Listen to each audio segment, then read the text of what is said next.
এটা গান্ধিয়ান পলিটিক্স তো দূরের কথা, পুরোটাই করাপশন পলিটিক্সের ভিত্তিতে চলছে। তো সেই জন্যই তারা ভোট পায়নি, এটা তাদের নিজেদের কৃতকর্মের ফল তারা ভোগ করেছে। বাংলার বিজেপির এই মুহূর্তে সব থেকে বড় সমস্যা হচ্ছে ইউনিটির অভাব। আমি যেটা বারবার প্রকাশ্যে বলেছি, তাদের ব্যক্তিগতভাবে বলেছি, যে এখানকার বিজেপির মধ্যে ভেতরে এত ডিভিশন হয়ে গেছে যে আমাদের প্রপার একজনকে মুখ দরকার। তৃণমূলের চোরছাচোরদেরকে যদি আপনি কনস্ট্যান্টলি এরকম ইনফ্লাক্স করতে থাকেন, তাহলে যে কারণে আমি তৃণমূলকে ভোট দিচ্ছি না, সেই একই কারণে আমি আপনাকেও ভোট দেবো না।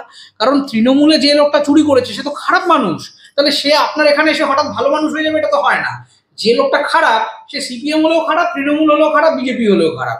বলে সেই লোকটা একদিন তৃণমূল হয়ে এলো বলে আমি তাকে ভোট দিলাম না, তো আপনি এটা কি করে এক্সপেক্ট করছেন সেই লোকটা বিজেপি হয়ে এলে আমি তাকে ভোট দেবো?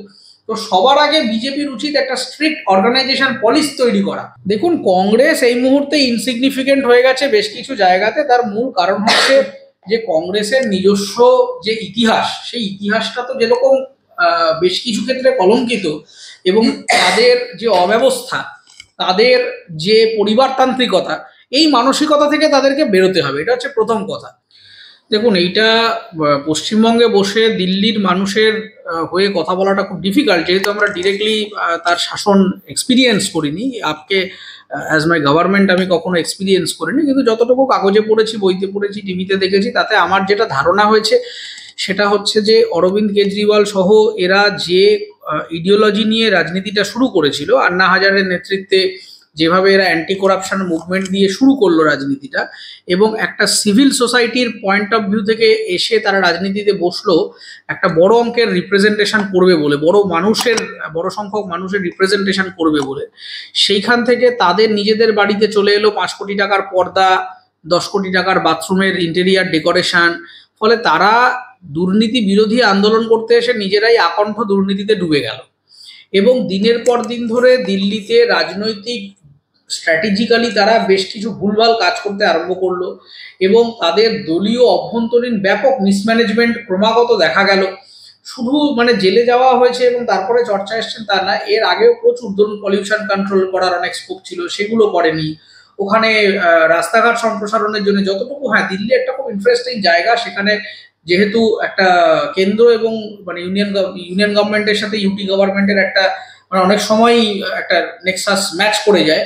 তো সেই জায়গায় সেখানে কিছু অ্যাডমিনিস্ট্রেটিভ সমস্যা থাকলেও সুপ্রিম কোর্ট বারবার এরকম ক্লারিফাই করে দিয়েছে, এরকম বহু ক্ষেত্রে সেখানেও স্টেট মানে ইউটির গভর্নমেন্ট হিসেবে তারা খুব একটা স্বতঃস্ফূর্তভাবে বেশ কিছু মানে করে উঠতে পারেনি, এবং তারা মুখেই শুধু বড় বড় কথা বলে গেছে। মানে ক্যাম্পেন লাইনে বলেছে দূষণ বিরোধী কথা, ক্যাম্পেন লাইনে বলছে শিক্ষার কথা, ক্যাম্পেন লাইনে বলছে অমুকের কথা, ক্যাম্পেন লাইনে বলছে জল নিয়ে কথা, কিন্তু ঘুরে ফিরে তারা যে ওয়েলফেয়ার ইকোনমি নিয়ে কথা বলছে সেগুলোকে তারা আর এক্সিকিউট করতে পারেনি। মানে শুধুমাত্র আর্মচেয়ার ক্রিটিসিজমের ব্যাপারটা সীমিত হয়ে গেছে, ভাবছি, বলছি, ক্যাম্পেন করছি, ব্যানার দিচ্ছি, প্রোপাগান্ডা ছড়াচ্ছি, কিন্তু কাজে আর কিছু হচ্ছে না।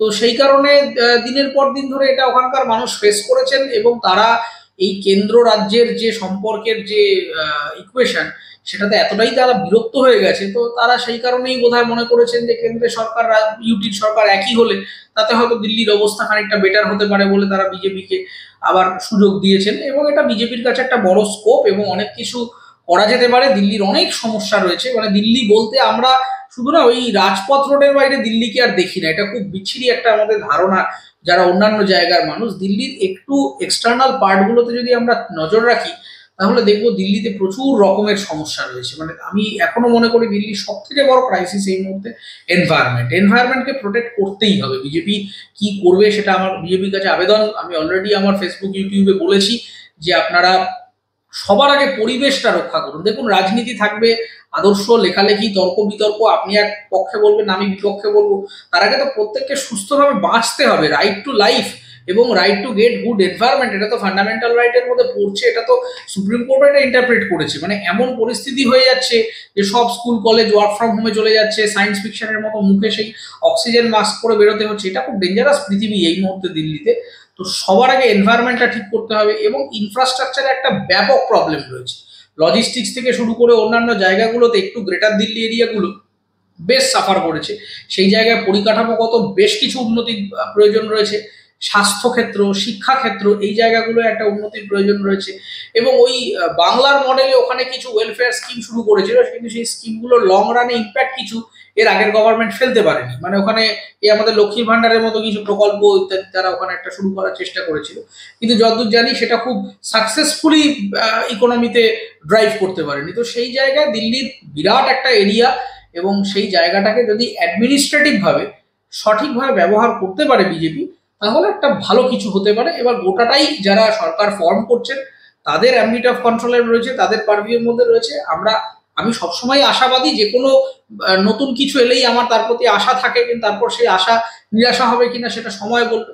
তবে যারা জয়লাভ করেছেন দীর্ঘ বছর পরে, তাদেরকে শুভেচ্ছা শুভকামনা জানাই। যারা কর্মীরা লড়াই দিয়েছেন, নেতারা তো আছেন, কিন্তু নেতাদের পেছনে যেটা বিশাল মেশিনারি থাকে, তারাও দীর্ঘ লড়াই নিশ্চয়ই করেছেন, এবং সেখানকার মানুষ তারাও নির্বাচন করেছেন। এটা তাদের যাতে মূল্যটা আমরা দিতে পারি, যারা যে আশাটা রেখেছেন তাদের আশাটা সরকার ফেরত দিক তাদের কাজের মাধ্যম দিয়ে, সেটাই আমার কামনা এবং প্রার্থনা থাকবে। অর্থাৎ একটা প্রশ্ন রাখবো, যে আন্না হাজারের কথা শোনা যেত, যে তার অনশন সমস্ত বিষয়গুলি আমাদের সামনে আসতো, খুব প্রকট হতো, কেজরিওয়ালের পাশে একদম দাঁড়ালেন না তারই শিক্ষা গুরু একদম স্বয়ং আন্না হাজারে। তিনি এদিন আন্না হাজারে বললেন যে আমি একদম প্রেস কনফারেন্স করে আমি আগে থেকেই বলেছিলাম নির্বাচন লড়ার সময় প্রার্থীর চরিত্র, সুচিন্তাধারা এবং ভালো ভাবমূর্তি থাকা উচিত, কিন্তু ওরা বিশেষত আপকে নির্দেশ করছেন তিনি সেটা পারেনি। আবগারি দুর্নীতি থেকে আর্থিক দুর্নীতি, একদম অরবিন্দ কেজরিওয়ালের ভাবমূর্তি নষ্ট হয়েছে, সেই জন্যই ওরা কম ভোট পাচ্ছে। একদম এই প্রশ্নটা উঠছে, কি বলবেন? একদম কোথাও গিয়ে কি অরবিন্দ কেজরিওয়ালকে দেখে দিলেন? হ্যাঁ, দেখুন, আমি আমার আগের প্রশ্নের উত্তরেই বললাম যে আন্না হাজারে সহ অ্যান্টি করাপশন মুভমেন্ট দিয়ে এবং সিভিল সোসাইটি মুভমেন্ট দিয়ে আপ ক্ষমতায় এসেছে, কিন্তু আনফর্চুনেটলি তারা তাদের নিজস্ব আদর্শ থেকে ডেভিয়েট করে গেছে। তারা এই মুহূর্তে বলতে লাস্ট গভর্নমেন্ট যখন অপারেট করছে, তখন তাদের কাছে এই বৃহত্তর অ্যাম্বিশন করতে গিয়ে বিভিন্ন জায়গায় এখানকার ফান্ড নিয়ে করাপশন করছে, এখানকার টাকা ওখানে ঢুকিয়ে দিচ্ছে, প্রচুর কিছুর হিসেব রাখছে না, এবং তাদের লাইফস্টাইল, যে অরবিন্দ কেজরিওয়াল একসময় সাধারণ নেতা, আমি তো একটা আইআইটিআর দেখুন শার্ট পরে চলে এসেছি, এরকম এই যে ইমেজটা দিয়ে উনি শুরু করলেন, অথচ তার বাড়ি গাড়ি সম্পত্তি যেভাবে উত্তরোত্তর বাড়তে থাকলো, তো তখন আমরা বুঝলাম যে যে লঙ্কায় যায় সেই রাবণ আর কি, সেরকম একটা ব্যাপার হয়ে গেল। কারণ উনি অনেক কথাই বললেন, সাধারণের কথা বললেন, শিক্ষার কথা বললেন, উনি গরিব মধ্যবিত্তদেরকে নিয়ে প্রচুর কথা বলেছিলেন, কিন্তু আনফর্চুনেটলি উনি যখন ক্ষমতায় চলে এলেন, তখন ওনার সম্পত্তিও বেড়ে গেল, ওনার গাড়ি বাড়িও বেড়ে গেল, ওনার বাড়িতে 5-10 কোটি টাকার ইন্টেরিয়ার ফার্নিচারও ঢুকে গেল, কিন্তু সাধারণ মানুষ আর কিছু পেলেন না। ফলে আন্না হাজারে তো গান্ধিয়ান পলিটিক্স নিয়ে কাজ শুরু করেছিলেন, ফলে সেই জায়গায় এটা গান্ধিয়ান পলিটিক্স তো দূরের কথা, পুরোটাই করাপশন পলিটিক্সের ভিত্তিতে চলছে। তো সেই জন্যই তারা ভোট পায়নি, এটা তাদের নিজেদের কৃতকর্মের ফল তারা ভোগ করেছে। প্রশ্ন হচ্ছে, দিল্লি যদি পরিবর্তন করতে পারে তাহলে বাংলা কেন পারবে না? এই প্রশ্ন আজ থেকেই উঠে গেল। কোথাও গিয়ে কি মনে হয় আপনার বাংলা পারবে 26-এ? দেখুন, বাংলাকে পারতে গেলে সবার আগে চাইতে হবে, এবং বাংলার বিজেপির এই মুহূর্তে সব থেকে বড় সমস্যা হচ্ছে ইউনিটির অভাব। আমি যেটা বারবার প্রকাশ্যে বলেছি, তাদের ব্যক্তিগতভাবে বলেছি, যে এখানকার বিজেপির মধ্যে ভেতরে এত ডিভিশন হয়ে গেছে যে আমাদের প্রপার একজনকে মুখ দরকার। এই যে যখনই আলোচনাটা শুরু হয়ে যাবে যে সুকান্ত ভালো না শুভেন্দু ভালো না দিলীপ ঘোষ ভালো, তখনই কিন্তু সেটা একটা পতনের মূল কারণ হয়ে যাবে। আমাদের একজনকে দরকার, যে কোনো একজন আপনারা ঠিক করে নিন আপনাদের মধ্যে, করে তাকে ফেস রাখুন এবং বাকিরা তার সাথে কোলিড করুন। এবার এই যে লবির সমস্যা এবং গ্রাউন্ডে কোনো কানেক্টিভিটি নেই, বিজেপির সব থেকে বড় প্রবলেম হচ্ছে, এলওপি অনেক কথা বলেন, যেরকম আলুর দাম নিয়ে কথা বলেছিলেন আমাদের এলওপি শুভেন্দু অধিকারী, কিন্তু তারপরে সেটা গ্রাউন্ডে কেউ কোনো কাজই করলো না। বাজারে বাজারে গিয়ে একটু জনসংযোগ তৈরি করতে হবে, মানুষকে বোঝাতে হবে। দেখুন, ওই কেবলমাত্র দুর্নীতি দিয়ে যে হ্যাঁ শিক্ষামন্ত্রী এত টাকা দুর্নীতি করেছে, এইটা না মানুষ এখন আর এখানে খাচ্ছে না। কারণ বাংলায় দুর্নীতির পাহাড়টা এতই হয়েছে যে মানুষজন এটাকে ধরেই নিয়েছেন যে নেতা মানেই চোর। কেউ যদি বলতে চায় যে আমি এই যে দলেরই আপনি বলুন না কেন, আপনি রিপ্রেজেন্ট করছেন, তো আগেই ধরে নেবে ও আপনি নেতা, তাহলে তো আপনি চোর, তারপরে বলুন। তো এখন মানুষ না নেতা মানেই চুরি করবে এরকম একটা ধারণা অ্যাকসেপ্ট করে নিয়েছে after this long years of corruption.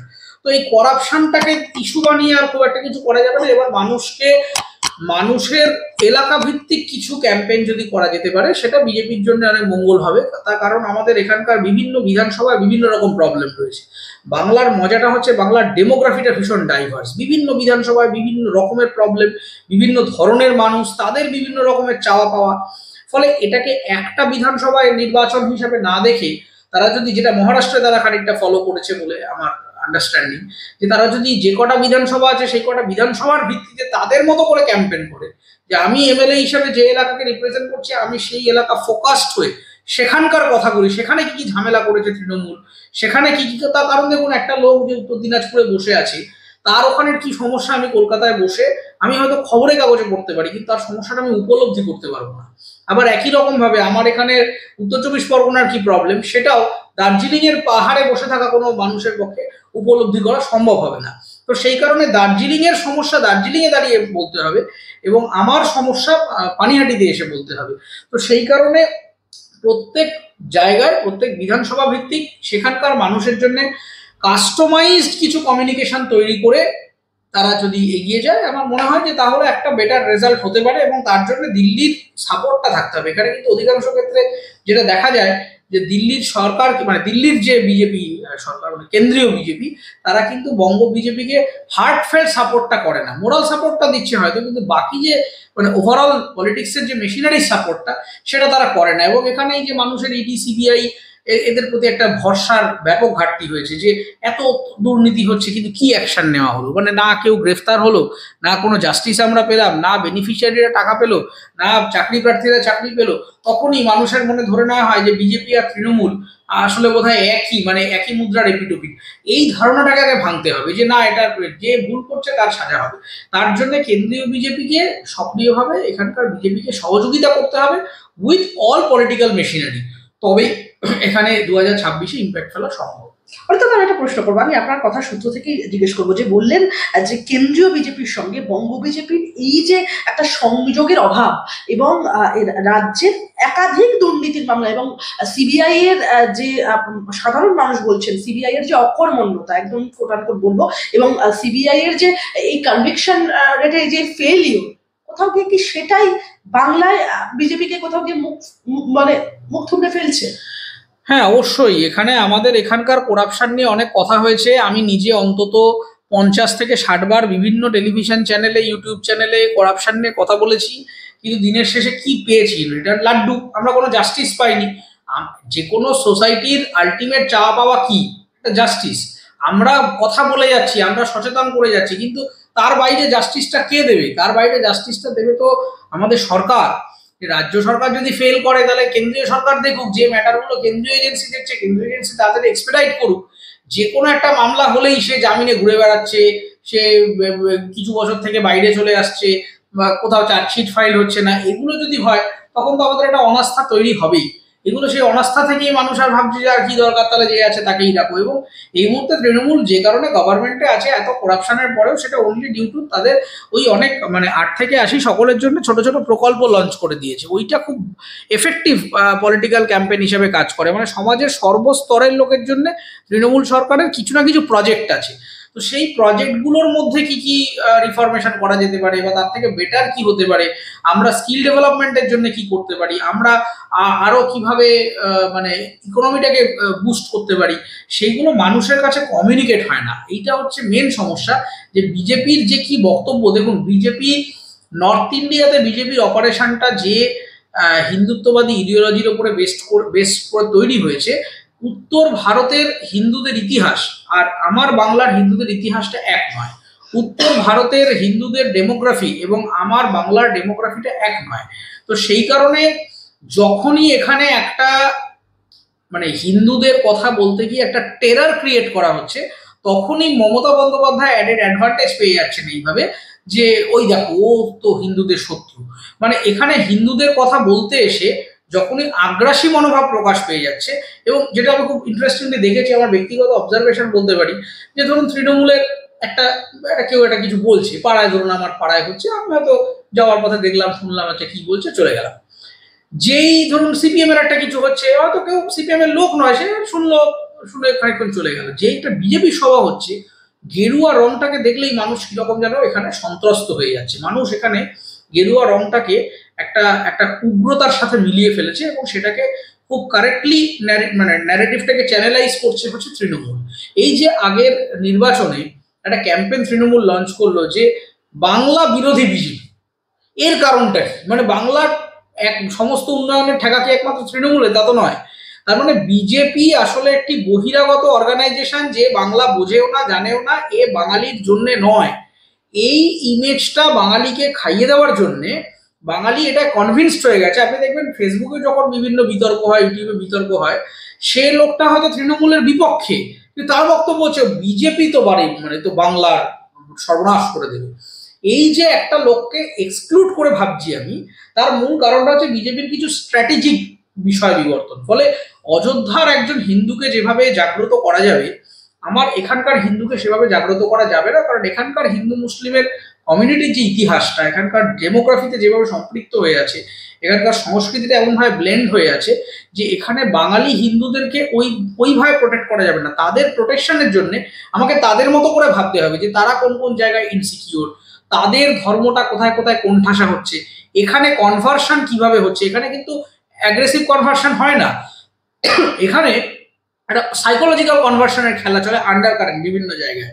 এবং এখানে যে অনুপ্রবেশের একটা বড় সমস্যা রয়েছে, ইনফ্যাক্ট আমাদের এখানকার বাঙালি মুসলিমদের মধ্যে কন্টামিনেটেড হয়ে বেশ কিছু বাংলাদেশের বিহারি মুসলিম যারা ঢুকে যাচ্ছে, তারা এখানে আমাদের ডেমোগ্রাফিটাকে নষ্ট করে দিচ্ছে এবং বিভিন্ন রকম উস্কানি দিয়ে আমাদের হিন্দু মুসলিম ইউনিটির যে সুন্দর একটা সম্পর্ক রয়েছে সেটাকে ভাঙার চেষ্টা করছে কিছু অনুপ্রবেশকারী। বিভিন্ন জায়গাতে এরকম ডেটা পাওয়া যাচ্ছে যে এখানকার হিন্দু মুসলিমরা যতদিন ব্লেন্ডেড হয়েছিলেন ঠিকই ছিলেন, এর পুজোতে আসছে, ওর ঈদে যাচ্ছে, একটা কমন মেলা হলে সবাই থাকছে। যেই কিছু অনুপ্রবেশকারী বাংলাদেশ থেকে ঢুকে গেল, তারা এসে এখানকার ইসলাম সম্প্রদায়ের লোকেদেরকে ভুল ভাল বুঝিয়ে একটা ঝামেলা তৈরি করে দিল। তখনই শুরু হলো মারামারি, দাঙ্গা, এবং মানুষ আর বললো দরকার নেই রে বাবা, তার থেকে যা আছে তাই থাকুক। এইখান থেকেই শুরু হচ্ছে কিন্তু এই যে কনসেপ্ট অফ অ্যাপিসমেন্ট বা তোষণ। তো এই জায়গাটাকে আমাদেরকে যদি বিজেপিকে যদি অ্যাড্রেস করতে হয়, তাহলে বিজেপিকে এখানকার ডেমোগ্রাফি অনুসারে ভাবতে হবে, এখানকার লোকের চিন্তাধারা অনুসারে ভাবতে হবে, এবং গেরুয়া রং মাত্রেই যে হিন্দু সন্ত্রাস বলে এখানে একটা প্রচার করে দেওয়া হয়েছে, সেই ইমেজটাকে কিভাবে ঠিক করা যায় সেটা দেখতে হবে। এখন গেরুয়া রং আমাদের ভারতের জাতীয় আইডেন্টিটির একটা অংশ, গেরুয়া রং আমাদের সনাতনী সংস্কৃতির একটা অংশ। আমাদের বিভিন্ন হোমে যজ্ঞে প্রচুর এরকম জিনিসপত্র থাকে যার রং গেরুয়া। কিন্তু যখনই একটা গেরুয়া পরিহিত কোনো বিজেপির প্রতিনিধিকে আমি দেখছি বা কোনো সাধু সন্ন্যাসীকে আমি দেখছি, আমার সঙ্গে সঙ্গে কেন মনে হচ্ছে যে বাবা এই লোকটা ভালো নয়। এই যে একটা নেগেটিভ ইম্প্যাক্ট তৈরি হয়ে যাচ্ছে আমার মনে, অনলি সে একটা গেরুয়া পোশাক পরে এসছে বলে।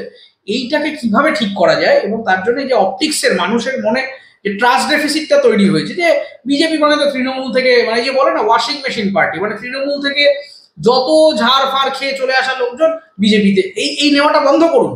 বিজেপির নিজস্ব সংগঠনটাকে শক্তিশালী করুন। বিজেপি এখান থেকে আজ থেকে হয়তো 10 বছর 15 বছর মমতা ব্যানার্জি ক্ষমতায় আসার বহু আগে থেকেও এখানে বিজেপি করছেন, এরকম প্রচুর এফিসিয়েন্ট লোক আছে, সেই লোকগুলোকে সামনে নিয়ে আসুন। এবং তৃণমূলের চোরছাচোরদেরকে যদি আপনি কনস্ট্যান্টলি এরকম ইনফ্লাক্স করতে থাকেন, তাহলে যে কারণে আমি তৃণমূলকে ভোট দিচ্ছি না, সেই একই কারণে আমি আপনাকেও ভোট দেবো না। কারণ তৃণমূলে যে লোকটা চুরি করেছে সে তো খারাপ মানুষ, তাহলে সে আপনার এখানে এসে হঠাৎ ভালো মানুষ হয়ে যাবে, এটা তো হয় না। যে লোকটা খারাপ সে সিপিএম হলেও খারাপ, তৃণমূল হলেও খারাপ, বিজেপি হলেও খারাপ। ফলে সেই লোকটা একদিন তৃণমূল হয়ে এলো বলে আমি তাকে ভোট দিলাম না, তো আপনি এটা কি করে এক্সপেক্ট করছেন সেই লোকটা বিজেপি হয়ে এলে আমি তাকে ভোট দেবো? তো সবার আগে বিজেপির উচিত একটা স্ট্রিক্ট অর্গানাইজেশন পলিসি তৈরি করা, যে আমার এখানে তারাই থাকবে যারা বিজেপির সাথে সম্পৃক্ত, যারা বিজেপির আদর্শটাকে বোঝে, জানে, কমিউনিকেট করতে পারে। কিছু লোক তারা জানে না এখানে কোথায় চুরির মামলা ঢাকতে এখানে কেন্দ্রের সাথে ম্যানেজ করবে বলে এখানে চলে আসছে। এই বিজেপিটা তো ম্যানেজ করবার জায়গা নয়। এই যে ধারণা হয়ে গেছে যে কোথাও কেস খেয়ে চাই বিজেপিতে চলে যাও, এটা অদ্ভুত ধারণা পলিটিক্সে হয়ে গেছে, যে তুমি মামলা মোকদ্দমা করেছো, দুর্নীতি হয়েছে, বিশাল কেস খেয়েছো, বিজেপির সাথে যোগে থাকে। বিজেপি ওয়াশিং মেশিন, এই ধারণা ভ্রান্ত। এই ধারণাটাকে ভাঙতে হবে। এই ধারণাটাকে তৃণমূল দীর্ঘ বছর ধরে খুব স্ট্র্যাটেজিক্যালি, এবং বিজেপিরও দোষ রয়েছে তার জন্য, ক্রমাগত যেই আসছে তাকে নিয়ে নিচ্ছে। অর্গানাইজেশন একটা স্ট্রিক্ট করতে হবে যে আমার কিছু প্রোটোকল আছে, কিছু পলিসি আছে, সেই পলিসি সেই আদর্শের সাথে ফিট ইন না করলে তুমি জায়গা পাবে না। অর্গানাইজেশনটাকে যদি আমি এইভাবে ওপেন করে দিই, যে পারছে আসছে যাচ্ছে যা খুশি করছে, দুনিয়ার অপরাধমূলক মানসিকতা নিয়ে এখানে এসে ঢুকে যাচ্ছে, এবং আমাকে তাকে প্রোটেক্ট করতে হচ্ছে অনলি ডিউ টু আমার অর্গানাইজেশন কম্পালশন আছে বলে, তখন তো মানুষের একটা ভরসার জায়গা নষ্ট হচ্ছে। তো সেই জায়গায় বিজেপির একটা অর্গানাইজেশনাল রিফর্ম ভীষণ দরকার। সেই রিফর্মেশনটা করে তারা যদি আসে, আমার মনে হয় তারা নিশ্চয়ই ভালো জায়গায় থাকতে পারে। একদম দিল্লিতে শূন্যের হ্যাট্রিক কংগ্রেসে, কোন ভুলে একদম রাজধানীর বুকে খাতাই খুলতে পারছে না হাত শিবির। দেখুন, কংগ্রেস এই মুহূর্তে ইনসিগনিফিকেন্ট হয়ে গেছে বেশ কিছু জায়গাতে। তার মূল কারণ হচ্ছে যে কংগ্রেসের নিজস্ব যে ইতিহাস, সেই ইতিহাসটা তো যেরকম বেশ কিছু ক্ষেত্রে কলঙ্কিত, এবং তাদের যে অব্যবস্থা, তাদের যে পরিবারতান্ত্রিকতা, এই মানসিকতা থেকে তাদেরকে বেরোতে হবে, এটা হচ্ছে প্রথম কথা।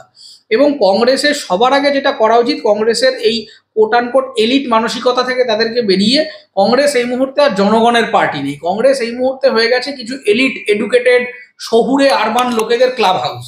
তো এইটা দিয়ে একটা পার্টি চলতে পারে না। তো সমস্ত মানুষকে যদি আপনি সমান অধিকার না দেন, যে কংগ্রেস এখন এত কথা বলছে এই সমস্ত ইয়ে নিয়ে, জাতি বিদ্বেষ নিয়ে, সেই কংগ্রেস নিজেই একসময় আম্বেদকরকে তার অফিসে বসতে দিত না অস্পৃশ্য বলে। তো কংগ্রেস তার নিজের ইতিহাসটা ভুলে গিয়ে হঠাৎ করে মুখোশ ধরে বসে থাকলে তো হবে না। কংগ্রেস ভারতবর্ষের সাথে কি কি অনাচার করেছে বছরের পর বছর ধরে, এখানে কি কি ধরনের ইনইকুয়ালিটি প্রমোট করেছে, এর মহাত্মা গান্ধী নিজে স্বয়ং হচ্ছে গিয়ে আপনার এই কাস্ট সিস্টেমের পক্ষে প্রচুর লেখা লিখেছেন, বলেছেন। এবং কংগ্রেস বেশ কিছু সমস্যা তৈরি করে গেছে আমাদের দেশের জন্য, কিন্তু ঠিক আছে, সেটা আমরা কাউকে দোষ না দিয়ে আগামীতে রিফর্মের মাধ্যমে, সোসাইটির মেকানিজমটাই তাই, কিছু ক্ষত থাকলে সেটা আস্তে আস্তে পরবর্তী প্রজন্ম ঠিক করে নেবে, তাতে কোনো অসুবিধা নেই। কিন্তু বিষয় হচ্ছে যে কংগ্রেস এই মুহূর্তে জনগণের পার্টি নেই। আপনি মানে একটা মুখ দেখাতে পারবেন না কংগ্রেসের হয়ে যে লড়াই করছে, যে একেবারে গ্রাসরুট থেকে উঠে আসা একটা লোক, সেই ওই পার্লামেন্টারি পার্টি, পার্লামেন্টারি কমিটি, সেখানে একদল লোক যারা সেই গান্ধী পরিবারের লিনিয়েজ বহন করে আসছে, তারাই হয়ে যাচ্ছেন সর্বে সর্বা। যখন নরসিংহ রাওয়ের মতো লোক কংগ্রেসে এসেছিল, তাকে তো জায়গা দিতে পারেনি। কেন দিতে পারেনি? অনলি ডিউ টু সে এই পরিবারতান্ত্রিকতার মডেলের বাইরে চলে গেছিল। সেই জন্য দক্ষিণ ভারতে যখন কংগ্রেসের একটা মানে বড়, মানে নরসিংহ রাওয়ের সময় যে একটা বড় উত্থান শুরু হয়েছিল, সেই উত্থানটাকে সাপোর্টই করেনি দিল্লির কংগ্রেস, অনলি ডিউ টু এই এই মানে পরিবারের মেকানিজমটা চলছে না।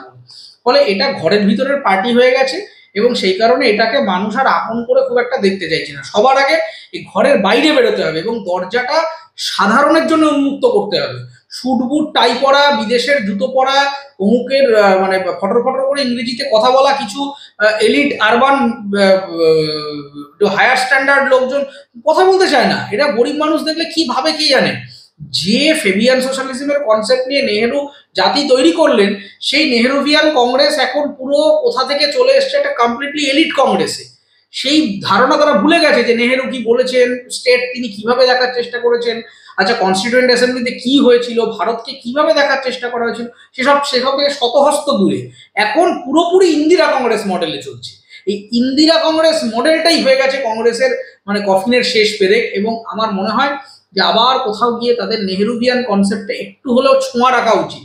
এই সর্বক্ষণ নিজের অটোক্রেটিক মেন্টালিটি এবং সবসময় এই আরবান চিন্তা ভাবনা, এবং দূরে কোথাও যাবে না, সবকিছু করবে না, সবসময় ঠান্ডা ঘরে বসে থাকবো এবং ওই ওই পার্লামেন্টারি কমিটির বক্তব্য উপস্থাপনা করব, এই মানসিকতার জন্য কংগ্রেস আজকে মানুষের থেকে জনসংযোগ হারিয়ে ফেলেছে। আপনি পশ্চিমবঙ্গের কথাই ভাবুন না, পশ্চিমবঙ্গের মানে কংগ্রেসের কি বিরাট জায়গা ছিল একসময়। মমতা বন্দ্যোপাধ্যায়কে সাসপেন্ড করলেন, সরিয়ে দিলেন, ইত্যাদি করলেন, তারপর তার মতো তিনি করলেন। কিন্তু কংগ্রেস এখন বাংলায় মানে ইরেলিভেন্ট, তার কোনো ভূমিকার কর্মসূচি নেই সারাদিন। মানুষের কাছে পৌঁছে যাও কবে কোথাও হলো, চারটে লোক নিয়ে মিছিল করে চলে গেল। আরে সমস্যা নিয়ে কথা বলো, ইস্যুগুলো কি আছে এলাকায় এলাকায় ছড়িয়ে যাও। কংগ্রেসের কোনো সারাদিন আপনি জিজ্ঞাসা করেন আজকে কংগ্রেসের কর্মসূচি কি, চারটে লোককে মাথা চুল ছিঁড়ে মরতে হবে যে কি করছে আজকে সারাদিন কংগ্রেস, কোনো অ্যাক্টিভিটি নেই। তো সেই কারণে কংগ্রেস এই মুহূর্তে কেবলমাত্র খারাপ ফল করেছে অনলি ডিউ টু তাদের স্ট্র্যাটেজিক মিসম্যানেজমেন্ট, পরিবারতান্ত্রিকতা এবং এই এলিট মানসিকতা যে তুমি পড়াশোনা না জানলে তুমি ঠিক, তুমি স্ট্যান্ডার্ড নয়। এই যে কংগ্রেস মানে একটা স্ট্যান্ডার্ড, কংগ্রেস কথার অর্থ তো তা নয়। কংগ্রেস বলতে যে মানে অ্যাসেম্বলি, যে অনসম্বলের কথা বোঝায়, তুমি সেটাকে নিয়ে আসো, সকলকে নিয়ে আসো, সকলের কথা শোনো।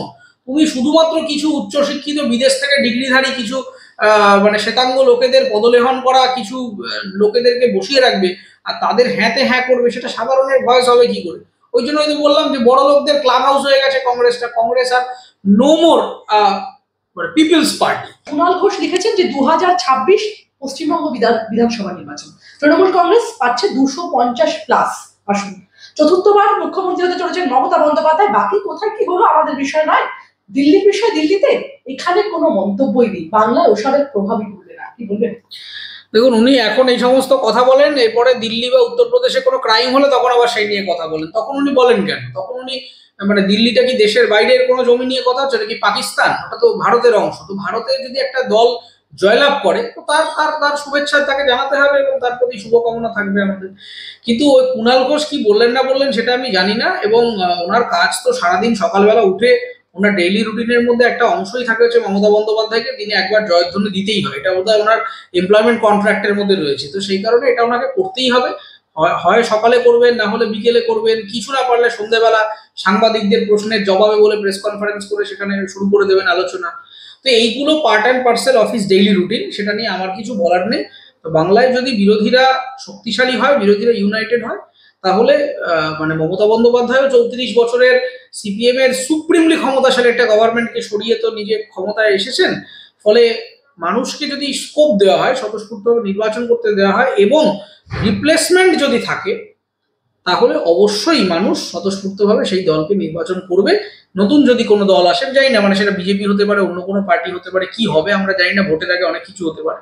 কিন্তু ঠিক আছে, মানে কুণাল ঘোষ বলছেন, তাকে আমার শুভকামনা রইল, কিন্তু এটাকে আবার গুরুত্ব দেওয়ার কিছু নেই।